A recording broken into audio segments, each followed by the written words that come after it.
Muy buenos días, muy buenas tardes, buenas noches, dependiendo del momento en que estén viendo esta entrevista. Soy Luis Fernando Selva Cabrera y el día de hoy, Conexión Directa les trae un breve análisis sobre los debates, las 3 jornadas que organizó el Jurado Nacional de Elecciones. En esta oportunidad me encuentro acompañado de Luis Núñez. Él es analista político, a quien todo el equipo de Conexión Directa le agradece por su tiempo y disponibilidad. Señor Luis Núñez, bienvenido y muchas gracias por el espacio que nos brinda. Hola, tocayo. Tú eres Luis Fernando y yo soy Luis Fernando. Así es. Muy bien. Comenzamos con la primera pregunta, señor Luis. Bueno, la pregunta que se cae de Maduro. ¿Qué análisis puede hacer de estas 3 jornadas de debate electoral? Bueno, el formato, a pesar que esta vez contemplaba eso que llamaron la bolsa de tiempo, que era un momento en que los candidatos iban manejando con una cuenta de ahorros qué minutos les quedaba para una intervención. El formato de tener 18 candidatos y haber tenido que dividir el debate en 3 grupos, le resta esa cosa dinámica de tenerlos todos juntos. Yo creo que la primera reflexión que deberíamos hacer es, ¿necesita el Perú 18 candidatos? ¿Necesita el Perú 24 partidos nacionales y más de 300 movimientos regionales? Yo creo que eso es una lección al futuro que debemos que reflexionar. Mira, hay altos y bajos. El primer debate nos dimos con la sorpresa del señor Bengolea. Y lo digo sorpresa porque la actuación de la señora Fujimori y de la señora Mendoza era más o menos esperada. Primero porque las dos ya habían estado en debates anteriores y tienen cierto manejo de la escena como tal. Recordemos que en un debate uno propone, uno ataca y uno se defiende. Así es. Entonces, más o menos, esos son los 3 factores. Esperaba más del candidato Forsyth. Eso de que ellos son los viejos y yo soy el nuevo no es suficiente argumento para un discurso político. Y el señor Acuña, de alguna manera, se refugió en su zona de confianza, que es un poco leer para no meter la pata, un poco lo que le pasó a López Aliaga en el último debate, pero lo de López Aliaga se debe a otros factores que ya voy a comentar contigo. Eso el primer día. En el segundo día, esperaba más del candidato Hernando de Soto, esperaba más del candidato matoncito de barrio, Urresti. Urresti, alguien le aconsejó, más bien céntrate en las propuestas, no payasees mucho porque la gente te va a ver una especie de JB en televisión y tú no eres JB, eres Daniel Urresti, candidato a presidente. Y ahí destacó más, sin duda, dado que Hernando de Soto se fue por sus diplomas, sus laureles, por todo. Habló tanto de él que no habló tanto de propuestas. Ahí destacó el presidente Humala porque, bueno, ya había sido candidato, ya había estado en debates anteriores y tal. Y ayer, bueno, llevamos la sorpresa de que el señor de Soto estaba, el señor Aliaga. López Aliaga estaba un poco enfermo porque había estado en Puno y en Juliaca y agarró mucho frío. Eso dijo él, uno también le puede creer. Y entonces tuvimos ahí varias actuaciones. La de Rafael Santos, que sorprendió porque en vez de propuestas solamente atacó, no me hizo caso a que hay que proponer, defenderse y atacar. Se fue simplemente por el ataque. Y de alguna manera, Johnny Lescano apeló al estilo tradicional de hacer política, ¿no? El discurso de calle, pero frente a las cámaras. Y Julio Guzmán nos quiso dar una píldora de sonrisa de crema dental, pero consulté con mucha gente que me decía, lo oigo, habla bonito, pero no le creo, ¿no? Porque las percepciones en los debates también son importantes. Y termino recalcando que me pareció muy bien que el señor Ciro Gálvez, a pesar que no estaba en el estudio, hablara desde el Zoom, como lo estamos haciendo tú y yo, y que en cada intervención utilizara su idioma materno, el quechua. Recordemos que hay millones de peruanos que hablan quechua y eso siempre es un puente de confianza. Escuchar la voz de tus padres, la voz que escuchaste desde niño, eso ayudó también. Así es, precisamente haciendo un paréntesis en lo que dijo, hay más, bueno, cerca de 4 millones de peruanos que hablan quechua. Entonces, eso es una brecha y bueno, es una traba en realidad para acceder a muchos recursos por parte de los quechohablantes, ¿no? Bueno, continuando con las preguntas, desde el lado de las propuestas, haciendo paréntesis lógicamente en cada día, ¿no? ¿Cuál de los candidatos le pareció, por así decirlo, el más seguro y convincente en cuanto a los temas que se tocaron, ¿no? Que es el de la pandemia, el de educación, corrupción, entre otros? Mira, es una pregunta complicada porque dieron nos bombardearon con tanta información que al final uno tiene una ensalada rusa en la cabeza, ¿no? Sin embargo, las propuestas leídas de López Aliaga, las estuve revisando, son interesantes, pero el hecho de que solamente las leyera le quita impacto. El presidente Ollanta también, en base a su gobierno, hizo propuestas como continuar lo que él había hecho. Tiene propuestas interesantes, pero hay una confusión mental con las propuestas. Y esto tiene que ver un poco con lo que nos espera estos 8 días que nos quedan, ¿no? Que es que debemos estar muy atentos a ver qué candidato nos está mintiendo. Eso va a ser importante. ¿Qué candidato va a cometer errores? Los errores garrafales al final de una campaña pueden matar a cualquiera. ¿Y qué tipo de promesas? Y cuando prometan, yo creo que deberíamos tener promesas unidas también a mostrar equipos de gobierno. O sea, no soy solo yo. ¿Quiénes me van a acompañar en un hipotético momento en que yo llegue a la presidencia? Eso también nos podría dar algún tipo de confianza. Creo que son factores importantes. Ahora, en el fondo de tu pregunta, yo creo que aquí lo importante sería que cada candidato en lo que queda de la campaña se pueda centrar en 3 ideas centrales, porque el cerebro humano no va a soportar un bombardeo de 18 candidatos proponiendo 40,000 cosas.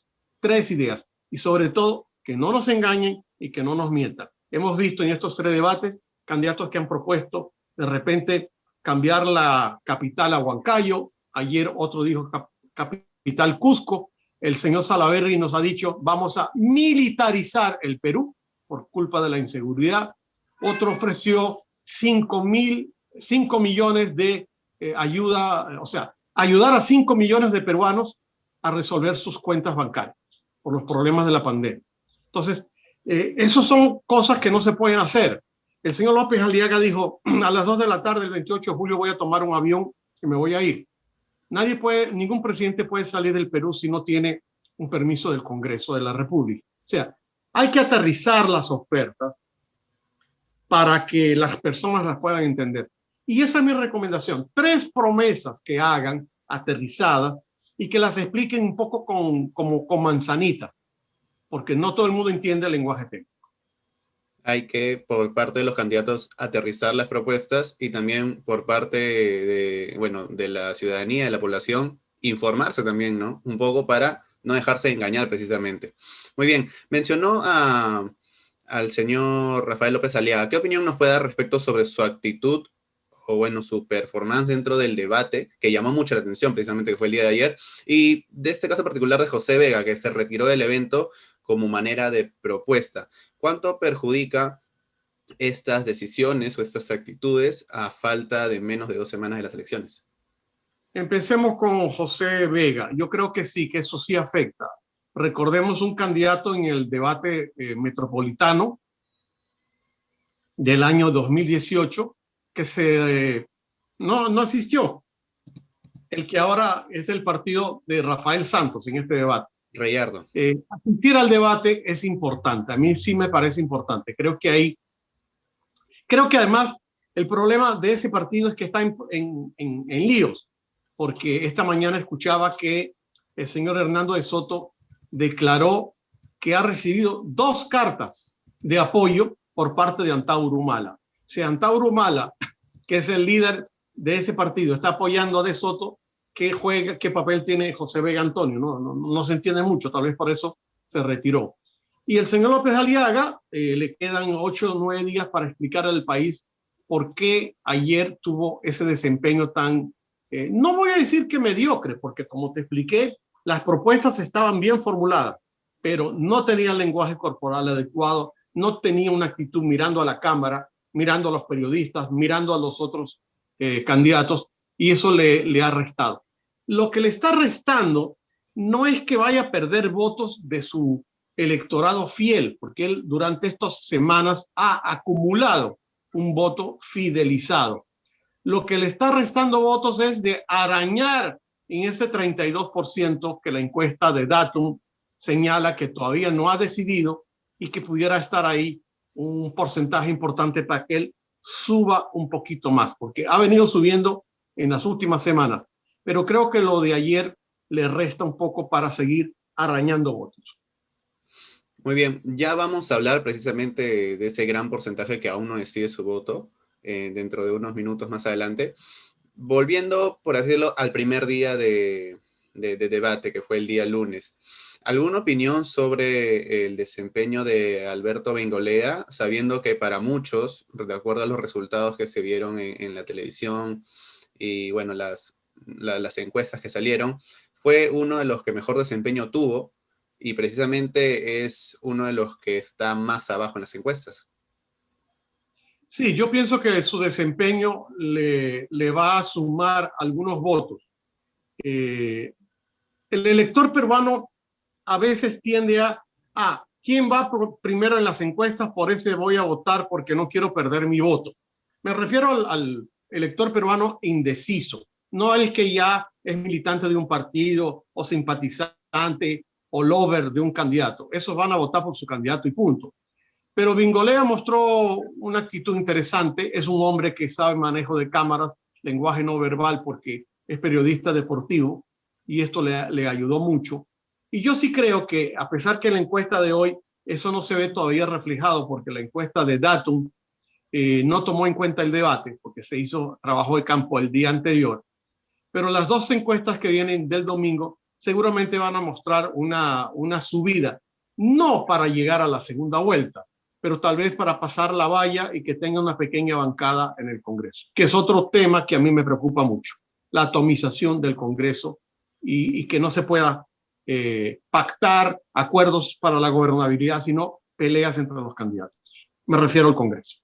Así es, y que, bueno, cabe mencionar que probablemente por cómo se están dando las encuestas, o como nos están dando a conocer las encuestas, podría haber en el Congreso demasiadas bancadas. Entonces, eso puede perjudicar precisamente para tomar decisiones.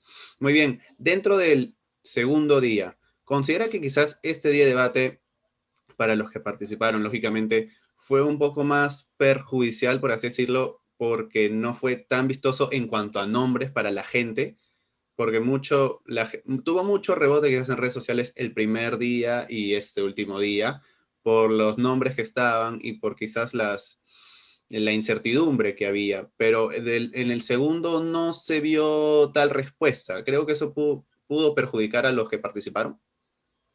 Sí, en términos de lo que habla la gente joven como tú, resultó un debate aburrido. Ese sería el término. A pesar que Ollanta lo hizo bastante bien y que vimos un Resti más propositivo que peleador, fue un debate aburrido. Esperábamos mucho más de Hernando de Soto, que es un economista brillante, que se maneja muy bien en auditorios, es profesor, etcétera. Y sin embargo, se dedicó a hablar de él, y eso termina siendo aburrido. Así es, justo eso le iba a consultar, ¿no? Considera entonces que no aprovechó de buena manera el espacio, el gran espacio en realidad que tenía Hernando de Soto, porque era uno, creo que de los que, si no me falla la memoria, de los que estaba ahí presentes en el segundo día, era el que más chances tiene de pasar a segunda vuelta. Entonces no aprovechó ese momento. Sí, y la actuación de Pedro Castillo, yo pensé que iba a ser una actuación todavía un poco más eh, fuerte, siendo el profesor de primaria, pero profesor al fin, se supone que tiene un don de oratoria, sobre todo si quería sacarle unos votos a Johnny Lescano, que iba a hablar al día siguiente, o a la señora Verónica, que había hablado el día anterior. Bien, con respecto al debate del día miércoles, hubieron diferentes problemas en el caso de dar los resultados. Incluso algunos canales dieron resultados, pero que la gente no estaba de acuerdo con los mismos. Entonces, de acuerdo a su perspectiva, su opinión y lo que usted pudo analizar del debate, para usted, ¿quién quizás tuvo el mejor desempeño? ¿Quién, por así decirlo, lo ganó, por ponerle un término? ¿Y quién por ahí quizás fue o fueron de los que no tuvieron una buena actuación? Yo tengo la impresión que Johnny Lescano, que apeló a su esquema original de calle, discurso de calle, se sentó en sus propuestas.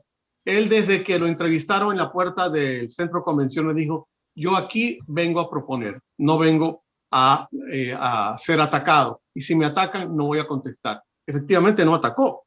Y al final del debate, cuando el señor Rafael Santos dice: usted no es doctor y por lo tanto no debería dictar en una maestría, simplemente no le contestó, porque sus asesores le habían dicho: no contestes ataques. Y yo insisto que un candidato o candidata, cuando va a un debate, tiene que estar preparado para proponer, defenderse y atacar. No lo hizo. Sin embargo, su discurso, dentro de su estilo tradicional de un partido histórico como Acción Popular, su discurso para la galería estuvo interesante, estuvo bien. Lo de Julio Guzmán ya te expliqué. Parecía que estuviera haciendo un comercial de una crema dental, ¿no? Y te lo digo porque hasta cuando habló en determinado momento del número de muertos, del número de contagiados y de la poca velocidad de las vacunas, lo decía con una sonrisa. Yo soy profesor de comunicación política y sé que la sonrisa puede ser un puente de confianza hacia la gente que te está viendo, pero no te vas a reír hablando de muertos y hablando de contagiados. Ahí debería haber tenido una cosa más. Y por eso es que te digo que se veía como un comercial de crema dental. Y sí me pareció lo del quechua, lo repito, me pareció bien. Y claro, la gran decepción fue la falta de empatía del señor Rafael López Aliaga. Bien, bueno, ya metiéndonos de lleno a lo que podrían ser los resultados para el 11 de abril, que es el día de las elecciones. ¿Considera que estos debates podrían favorecer o complicar a algún candidato a falta de 2 semanas para el día de las elecciones? También considerando que, Sí, bueno, falta poco tiempo y el número de indecisos o que no tiene seguro su voto es muy amplio. yo creo que es una combinación de factores. Su performance de cada uno en el debate, lo que digan las encuestas y cuál vaya a ser el comportamiento de ellos estos 8 o 9 días que quedan, porque realmente la campaña debe cerrar el viernes a medianoche. Entonces, no queda mucho tiempo. Hay algunos bolsones electorales, como tú dices, de indecisos. Hay que ubicarlos. Eso es trabajo de los estrategas. Ir a ver, a lo mejor están en Piura, a lo mejor están en Tacna.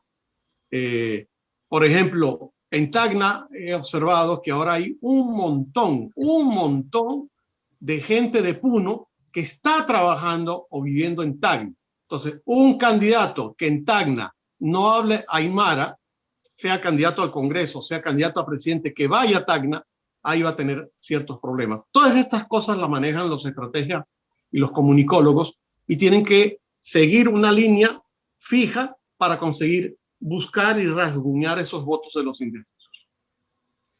Bien, después de estos 3 días de debate y el desempeño que ya hemos conversado de los aspirantes al sillón presidencial, ¿puede que haya alguna sorpresa el 11 de abril con respecto a que quizás un candidato que ahorita no esté figurando tan alto en las encuestas suba abruptamente y por ahí ponga en riesgo el segundo puesto de alguno? O en caso contrario, que los que estén arriba bajen por quizás no convencieron al electorado.